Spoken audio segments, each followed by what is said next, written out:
Электрокарды зарядташ керек десе эле мен ойлой берет элем да, жок эле дегенде бир 5-6 саат, 10 саат сайыш керек, кантип күтүп отурушат депчи. Азыр биздин ата инилерибиз ачкан экен, тууганда могу жерде 80 киловатты. Бул жакта эле 80 киловаттык турат экен, и могу жерде 120 киловатт деп коюптур. Бул дегени почти любой электрокарды, айрыкча мына китайский варианттарынчы ушул жерде койсо, 1 саатка жеткизбестен полный бак деп коебуз, полный батарейка калып туруп, зарядта бүтүрүп берип коюшат экен достор.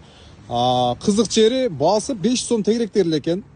Китайский эмес электрокарларга деле атам берди ачып коюп туруп, бул жерде ачкандардын биринчи точкасы достор. Барыңыздар билсеңиздер керек. Могу Манас шаары Көк Арт микрорайону жаңы чоң парк түшкөн го, Достук паркы. Ошонун үстүндө атайын электрокарлар үчүн зарядтоочу батарейкаларды ошол жерге коюп коюшкан да, мындай заправкасынчы. Ошол жерде жалаң таксилер айырды заправка кылат ака. Биз атайын бул жака жөнөкөй элдеги электрокарларды зарядташ үчүн ачтык деп атат достор.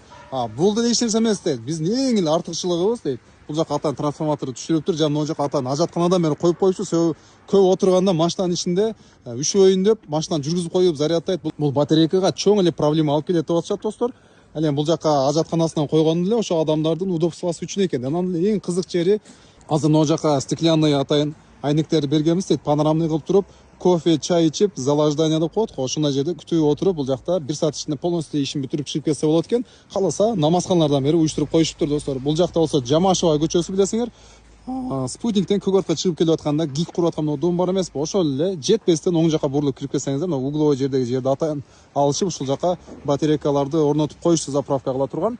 Ал эми бул жактан кайра чыгып кетсеңиздер болот, же бул жактан кирип, бул жактан чыгып кетсеңиздер болот. Эки тараптан ход таштап коюшкан, туган ориентир ушул домдорго да ориентир алып келе бересиңер.